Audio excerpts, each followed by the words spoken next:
Ok les gens, nouvelle vidéo, je vais vous raconter où on en est pour le moment. Alors là déjà ce que je peux vous dire c'est que ça fait 3 semaines à peu près qu'on est rentré, qu'on a commencé les cours. On a fait 2 semaines de théorie complète dans lesquelles on a fait un peu l'équivalent du PPL avec quelquefois des notions plus poussées. Comme matière, on a eu principe de vol, météorologie, droit aérien, procédure opérationnelle, instrumentation, facteur humain, et qu'est-ce qui me manque?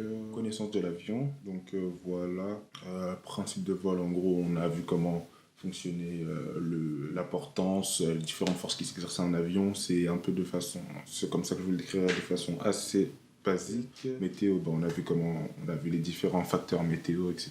Connaissance de l'avion, on a étudié les différents types d'avions qu'on pouvait rencontrer, les freins, comment fonctionnait un moteur, les hélices, etc. Voilà. Ensuite, en instrumentation, on a vu les différents instruments dans un cockpit, comment les analyser et comment ils fonctionnent. Qu'est-ce qu'on a fait d'autre? Le droit aérien, c'est du droit aérien, les règles de vol et procédures opérationnelles aussi. C'est comment préparer la réglementation, et voilà, c'est ce que je dirais. Ensuite, facteur humain, donc on a appris les limites de l'être humain, tout simplement, il a des limites et comment reconnaître ses limites. Donc ensuite, à la fin de ces 2 semaines de théorie, ça s'est soldé par des tests théoriques. Mon ressenti pour cette première phase ainsi que les tests, je vous dirais que franchement c'est pas facile, ça change beaucoup du lycée, il faut quand même des connaissances scientifiques, je trouve en tout cas. Et un facteur aussi qui est assez important je trouve, c'est le fait que pour réussir les tests, pour les passer, on a besoin d'avoir 75% de réussite, ce qui change contrairement au lycée par exemple où on pouvait considérer avoir passé quand on avait la moyenne. Donc voilà, personnellement j'ai donc dû aller au rattrapage et j'ai rattrapé quelques matières et j'ai passé mes tests au rattrapage. Mais voilà, donc ça demande du travail personnel et ouais, c'est ce que je dirais. Et donc maintenant qu'on a fini la phase théorique, on va passer à la phase de vol. Donc on a commencé la phase de vol depuis maintenant une semaine. On a déjà eu des cours sur l'avion, comprendre les différents systèmes propres à l'avion, la présentation de la cabine de pilotage et on a fait déjà 2 vols. Donc déjà l'avion qu'on utilise, je peux vous dire que c'est un Cirrus SR20 avec un Garmin G1000 à l'intérieur. Donc c'est un glass cockpit,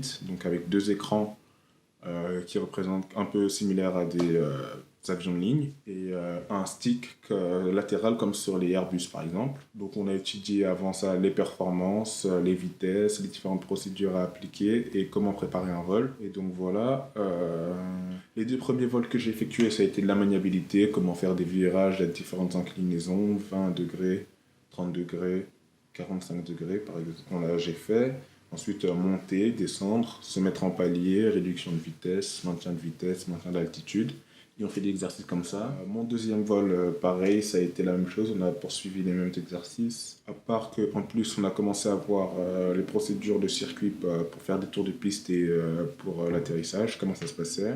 Donc, ce qu'il nous reste à venir, on va continuer de travailler sur les décollages, les atterrissages et on va apprendre à naviguer, donc à faire une navigation sur les aéroports aux alentours et on va continuer également les tours de piste et les communications avec la tour de contrôle.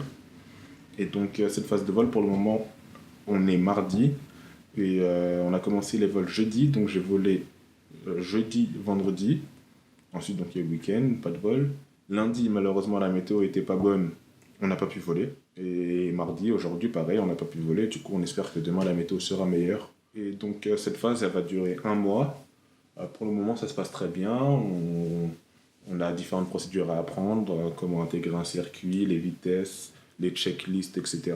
Et voilà, après, on apprend, tout simplement. Mais ce que je peux vous dire d'autre, c'est qu'après, on passera à l'ATP le théorique, qui là sera, selon moi, la phase la plus difficile.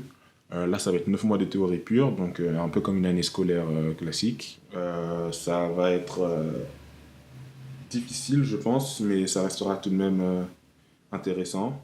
Et donc voilà, c'est ce que je pouvais vous dire en tout cas sur mes 3 premières semaines de rentrée, où on en est pour le moment. Donc ouais, maintenant je vais répondre rapidement à quelques questions qu'on m'a posées, où j'ai pas été très clair dans ma première vidéo, les questions qu'on m'a posées le plus souvent. Donc les questions qu'on m'a posées le plus souvent. Donc comment j'ai accédé à l'école? J'ai tout simplement cherché en ligne et j'ai trouvé l'école que j'ai ensuite... j'ai fait des tests en ligne d'abord, c'était des tests chez moi, sur mon ordinateur. J'ai fait des tests, c'était des tests de gestion, de management, de gestion de tâches. On avait plusieurs tâches à effectuer en même temps et on devait les effectuer de manière synchronisée. Et ensuite, je suis venu sur place, donc à mon école à Angoulême, où j'ai fait des tests sur place, dans lesquels j'ai eu des tests de mathématiques. Pas des mathématiques poussées, résoudre des équations, des trucs comme ça. On a eu, je crois, des équations du premier degré, basiques, mais des mathématiques assez classiques, pas de niveau prépa. Niveau bac, ça a suffi. Ensuite, on a eu des tests d'anglais, de logique, donc des situations dans l'espace, comment se repérer par rapport à d'autres dans un environnement, sens de l'orientation.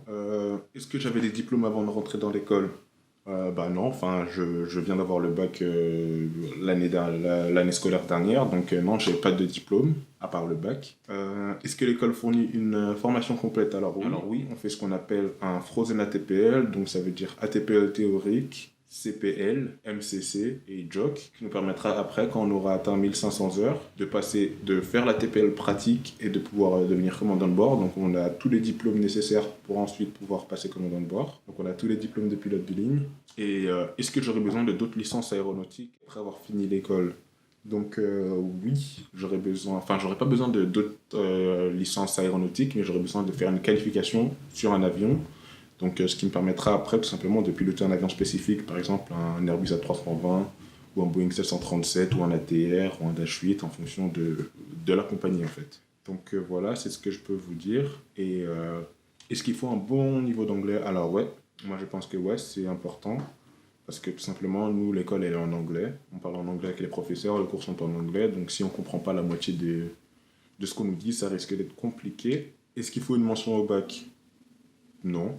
Non, moi j'ai une mention assez bien, mais non, faut pas forcément de mention au bac, je pense pas. Et voilà, c'était ce que je pouvais vous dire pour répondre à vos questions. Je pense que de toute façon, je ferai une autre vidéo où je prendrai vraiment le temps de répondre à toutes vos questions. Mais voilà, c'est tout ce que je peux vous dire pour le moment. Donc, on va faire la phase de vol et je pense que je ferai une nouvelle vidéo quand j'aurai terminé cette phase-là pour faire le débriefing. N'hésitez pas à aimer, commenter, partager et on se voit à la prochaine vidéo.